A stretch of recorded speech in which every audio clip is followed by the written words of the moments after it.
Ara, si aconseguissis la victòria, és com que has fet tot el treball perfecte i al final has combinat bé.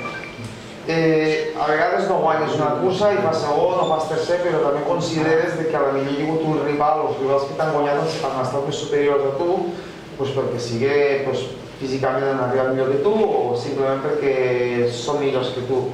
I a la millor una tercera posició també te pareix un bon treball i inclús una victòria. A vegades una tercera posició o una segona posició te pot parèixer a prop perquè penses que tenies físic per a poder guanyar, no?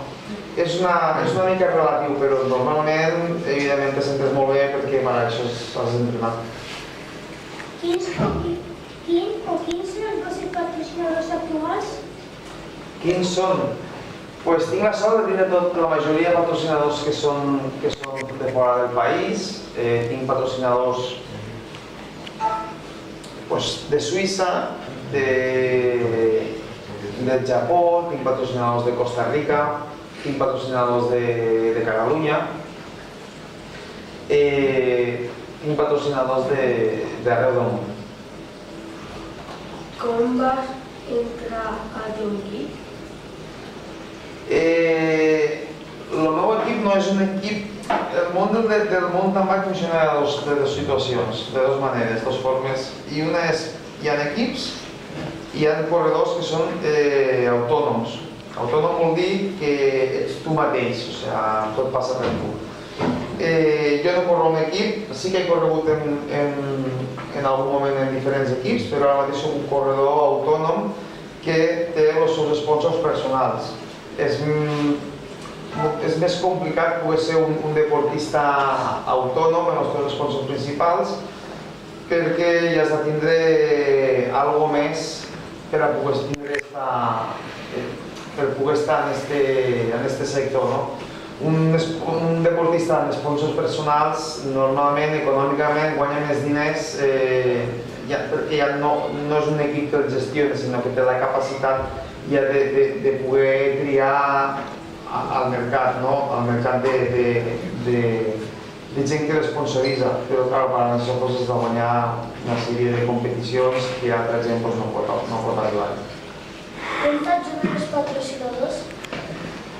Tinc patrocinadors de molts tipus, patrocinadors que et paguen econòmicament, tinc patrocinadors que et donen el material que tu utilitzes i també tinc patrocinadors com per exemple hotels, restaurants, que no me paguen econòmicament, però per exemple tinc un restaurant japonès que em diu que vaig totes les vegades que vulgui a dinar amb un amic o amb dos amics o totes les celebracions que tingui de victòries vol que vagi allí. Tinc hotels que em donen nits d'hotel o dies d'hotel perquè jo els disfrute quan jo vulgui en família o en amics o simplement per anar a descansar o entrenar. O sigui, és molt ampli la quantitat de patrocinadors. Tens algun altre ofici? Pues hasta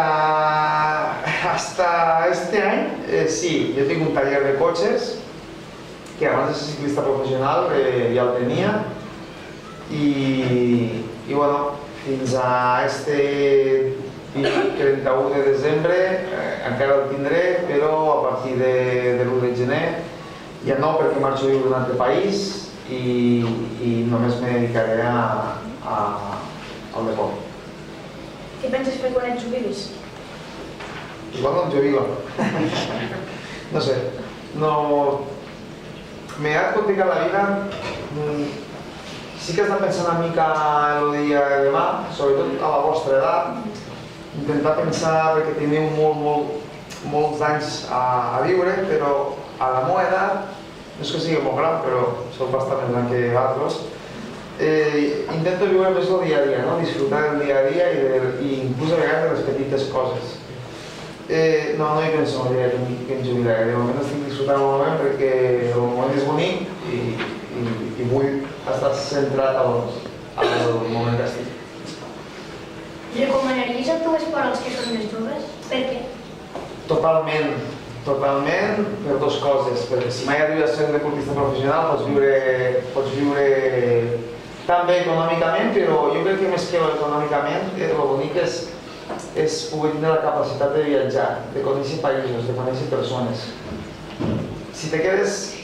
no tothom pot viatjar, no? Per a mi poder viatjar és una sort molt gran, perquè al final te'n dones compte que el món és molt gran i hi ha moltes persones, tant de religió, raça, per dir-ho d'alguna manera, color de pell, i te'n dones compte que al final tots viuen i tots us ha passat bé i al final te'n dones compte que tothom són persones i tothom són iguals, no? Això t'ho donarà a viatjar.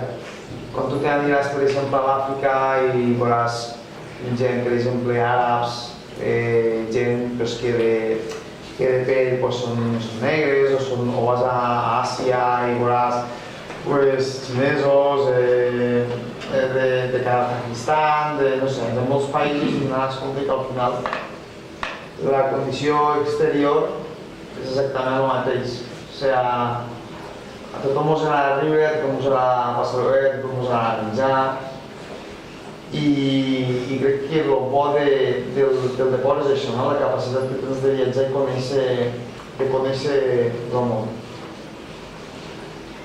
Estàs content amb la bici que tens o en voldries una altra?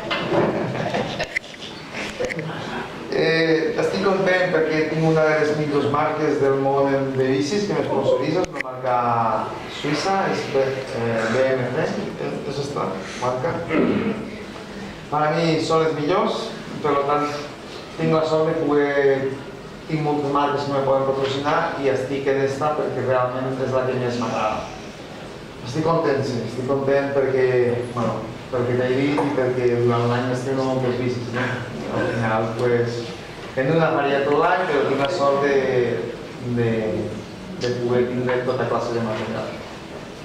Fins quan creus que pots estar en la primera línia? Aquesta pregunta me la fa molta gent i fa 4 anys dia que 2, i fa 2 anys dia que 2, i ara ja dic que potser 4, no sé. De moment, com soc tan feliç fent el que faig i me noto bé, mentre sigui feliç i mentre me guanya la vida, clar, doncs continuaré. Jo crec que puc estar 5 anys, puc estar bé. Moltes gràcies, Josep Betalú, per tots els que ens has explicat i avui hem après amb aquesta entrevista. De res.